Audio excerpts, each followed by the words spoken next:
Rental rates are so high here in Sarasota County, Manatee County, whether it's annual or short term.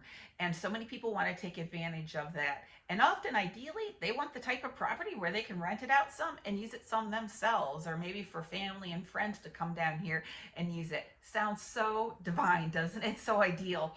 But did you know that there are a lot of restrictions on where you can and cannot do that here in our area? So I want to quickly share with you what those restrictions are so you can find the best property where you can legally rent that out. Hi, I'm Jill Thomas, and I am a real estate agent here in Sarasota. I cover the Sarasota Bradenton area and then some.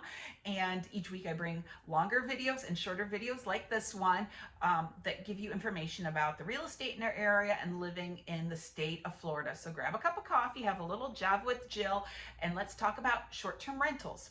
Now, when you're thinking about potentially renting out a property, every single property, whether it's a condo, a villa, a single family home, a standalone, whatever you want to call it, a duplex, it doesn't matter. There's two things that are involved every single time. Number one is, what is the minimum amount of time you can rent that property out for? Is it 1 week, 1 month, 6 months? Is it annually?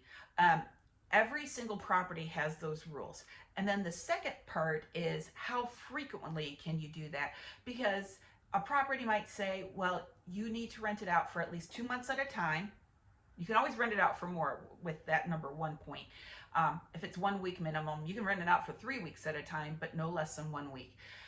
But let's say the property says 2-month minimum. And then you think, okay, well, that means I could rent it out potentially up to 6 times in a year. But there could be a rule that says, yeah, at least 2 months at a time, but you can only rent it out twice a year. So you want to make sure that you fully understand what those rental restrictions are in that area where you want to purchase a property. It's a huge thing to do it, again, legally. I'm aware that there's places where people do it wrong, but you can get turned in for that. So I just want you to avoid that, of course.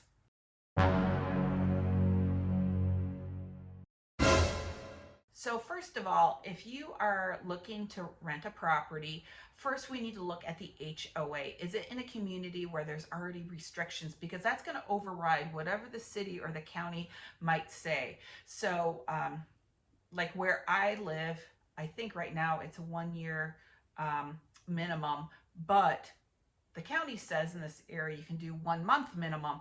Doesn't matter. So in my community, you can only rent them out annually where I live. So first we got to look at those HOAs. Second of all, the place where you can do short-term rentals in Sarasota is in city limits. And that is 1 week minimum, not daily, not 3 nights at a time, 1 week at a time. And the city limits is near, it's downtown Sarasota and just kind of around it, to the north, to the south a bit, slightly to the east. And if I can find a decent map, sometimes it's hard to find a good map of good quality. I'll pop it up here on the screen. So that's the city limits. And so it's just not if you have a Sarasota mailing address, because where I live, I have a Sarasota mailing address, but I'm in the county. So if my HOA didn't say annual rentals only, it would be 1 month minimum. But if I was in the city, which is just a few miles to the west of me, and there was no overriding HOA, I could do 1 week minimum. So you've got to watch out for that. A lot of times people just assume if there's no HOA, I can do whatever I want with my house. That is not the case at all. So you want to look out for that. And then I'll quickly mention too, in Manatee County, generally speaking, there are no restrictions, again, unless the HOA says otherwise. Now, the one thing I always do with my customers is if they are looking to do short-term rentals, whether it's right away after they first buy it, or sometimes people want to buy a place, live in it for a while, and then maybe in the future rent it out some and use it as that type of investment property. We will always call the county, the city, whoever we need to do to confirm that, to make sure that you're making the best decision that you can today when you purchase that property. Now with condominiums, that's kind of a different story because they are very strict on their rental restrictions. With single family homes, that's where maybe you could potentially get away with renting things out the wrong way and not get busted for it, unless you have a neighbor that turns you in. But with condominiums, the best place you can find to do short-term rentals is Siesta Key. They have a lot of condominiums that it'll be like maybe 3-night minimum, 1 week or 2 week minimum. There's a little bit on Lido, North Longboat, there's a bit, Anna Marie Island, there's a bit, and there's just a couple places on the mainland. But otherwise, most condominiums, it's going to be longer. At least 1 month minimum, 2 months minimum, or even longer.